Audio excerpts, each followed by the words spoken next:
pas du tout ce que je fais là. Et vous? Non, je veux dire, et vous? Vous savez ce que je dois dire? Ce que je suis supposée faire? Si vous le savez, n'hésitez pas à me le faire savoir. Hein. Moi, je n'en ai pas la moindre idée. Je suis plantée là, comme un ordinateur qu'on aurait débranché pour brancher l'aspirateur à la place.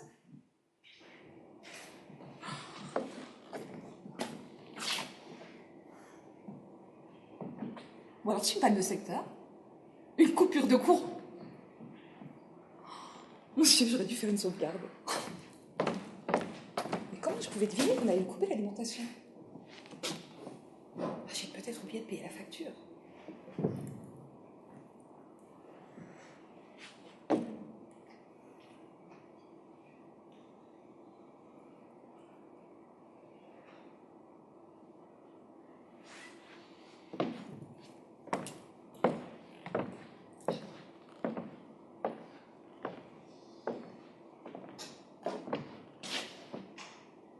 Je ne vous parle pas d'un simple trou de mémoire. Hein.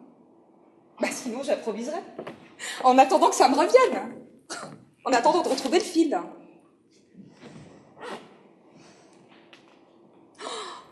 Ou je demanderais au souffleur.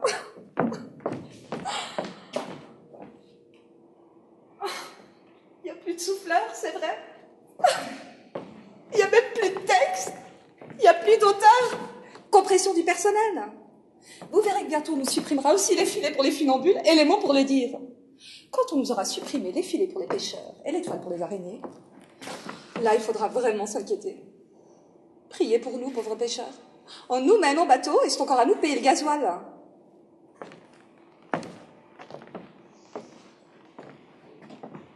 Les funambules avec une araignée au plafond. C'est un peu ce qu'on est tous, non? Tant qu'on garde l'équilibre et qu'on marche bien droit sur la corde raide, ça va encore. Mais quand on perd le fil, on peut vite raconter n'importe quoi. On peut dire ce qu'il ne fallait pas. Et après, on pourra seulement dire « Excusez-moi, ça m'a échappé. Ce n'est pas du tout ce que je voulais dire, c'est même tout à fait ce que je voulais taire. Ça m'est passé par la tête et les mots sont sortis de ma bouche malgré moi. » Parce qu'en même temps, il faut bien dire quelque chose. Il faut bien meubler.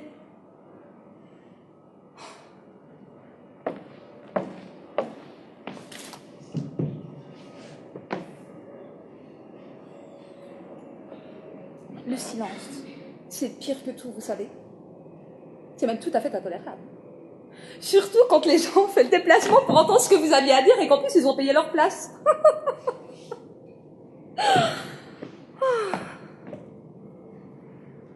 Enfin, quand je vous parle de silence, je ne vous parle pas seulement de parler. Rien de plus bavard qu'un mime. Et je ne sais pas si vous avez déjà pris le train avec une bande de sourds muets, mais il faut voir le raffut. Non, être là sans parler, c'est bien plus dur que de parler pour ne rien dire, croyez-moi.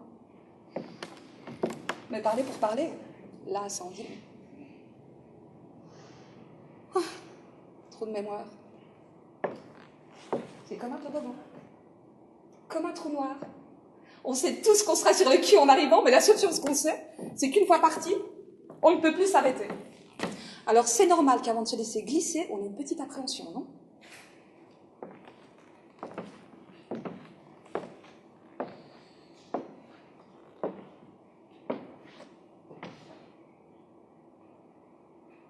Pourquoi je raconte tout ça, moi? Où est-ce que je vais en venir? Vous ne dites rien.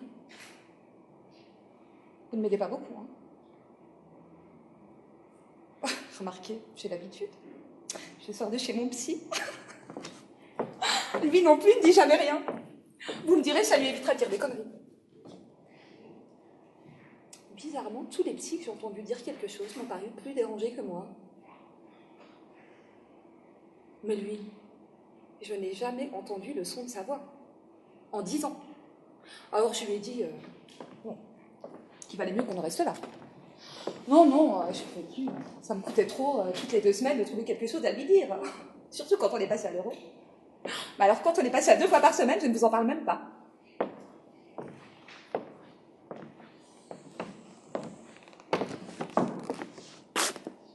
Et puis, je n'ai plus vraiment besoin de m'allonger maintenant que je suis là. Ici, je suis un peu comme sur un divan, avec plusieurs rangées de psy pour m'écouter en silence. Et au moins, c'est vous qui payez la note à chaque séance.